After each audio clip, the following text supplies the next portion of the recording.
नमस्कार, मी अर्पिता नाईक. समर्थन लाईव्हच्या बातमीपत्रात आपणा सर्वांचं स्वागत. सुरुवातीला एक नजर हेडलाईन्सवर. मराठ्यांनंतर धनगर आणि मुस्लिमांच्या आरक्षणासाठी जरांगे पाटील लढणार. राज्यातील निम्म्या सेतू केंद्रांना कुलूप. सकल मराठा समाजाच्या वतीने विजयी रॅली. वसईकरांना आता समान पाणीपट्टी. सहलीसाठी निघालेल्या बसने 19 वर्षीय तरुणीला चिरडले. वाहतूक धोरण अंमलबजावणीला विलंब. आणि आता घेऊयात बातम्यांचा सविस्तर आढावा. मराठ्यांनंतर धनगर आणि मुस्लिमांच्या आरक्षणासाठी जरांगे पाटील लढणार. राज्यात सध्या मराठा समाजाचे सर्वेक्षण सुरू आहे. मराठा समाजाला आरक्षण मिळाल्यानंतर आणखीन 2 समाजासाठी आरक्षणाचा लढा लढण्याचा संकल्प मनोज जरांगे पाटील यांनी बोलून दाखवला होता.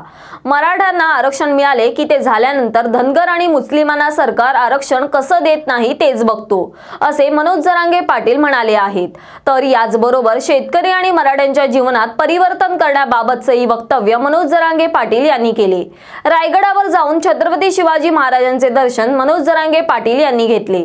तसेच रायगडावर आल्यानंतर विजय प्राप्त होतो, अशी भावनाही त्यांनी यावेळी बोलून दाखवली.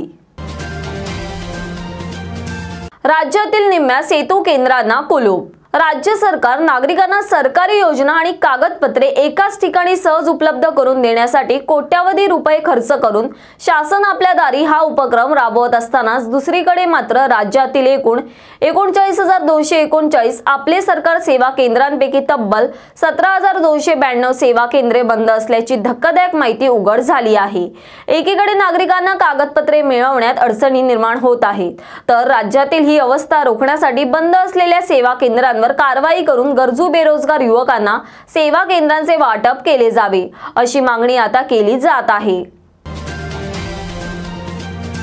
सकल मराठा समाजाच्या वतीने विजयी रॅली. मराठा आरक्षणाच्या लढ्याला यश आल्यामुळे सकल मराठा समाज वसईच्या वतीने विरार ते वालीव अशी विजयी रॅली काढून जल्लोष साजरा करण्यात आला. विरार बोळींज रोडवरील छत्रपती शिवाजी महाराजांच्या पुतळ्याला पुष्पहार अर्पण करून विजयी रॅलीची सुरुवात करण्यात आली. भाजपचे वसई शहर जिल्हा उपाध्यक्ष विश्वास सावंत, शिवसेना ठाकरे गटाचे विरार शहर प्रमुख उदय जाधव, सकल मराठा लॉबीचे अध्यक्ष कल्पेश सकपाळ, याचबरोबर शिवसेना ठाकरे गटाच्या विरार महिला संघटक शीलाताई लष्करे, तसेच छत्रपती शाहू प्रतिष्ठान कोल्हापूर, नालासोपारा वसई विरारचे पदाधिकारी, त्याचबरोबर सकल मराठा लॉबीचे पदाधिकारी व कार्यकर्ते या विजयी रॅलीमध्ये सहभागी झाले होते. यावेळी विविध घोषणांनी वसई विरार परिसर दुमदुमून गेला होता. वसईकरांना आता समान पाणीपट्टी. वसई विरार शहरातील सर्व नागरिकांना यापुढे समान पाणीपट्टी आकारली जाण्याचा प्रस्ताव पालिकेने मंजूर केला असून तसे आदेश काढले आहेत. समान पाणीपट्टी दर नसल्याने गेल्या काही वर्षात पालिकेला कोट्यावधी रुपयांचा आर्थिक फटका बसत होता. याबाबत कॅगच्या अहवालात ताशेरे ओढल्यानंतर हा निर्णय घेण्यात आला आहे. वाहतूक धोरण अंमलबजावणीला विलंब. मीरा भाईंदर वसई विरार शहरातील वाहतूक व्यवस्था सुरळीत राहावी यासाठी ऑक्टोबर 2023 मध्ये आयुक्तालयाकडून वाहतूक धोरण निश्चित करण्यात आले होते. मात्र पालिकेकडून पार्किंग नो पार्किंग साठीचे मार्गदर्शक फलक अजूनही न लावल्याने वाहतूक धोरण अंमलबजावणीला विलंब होऊ लागला आहे.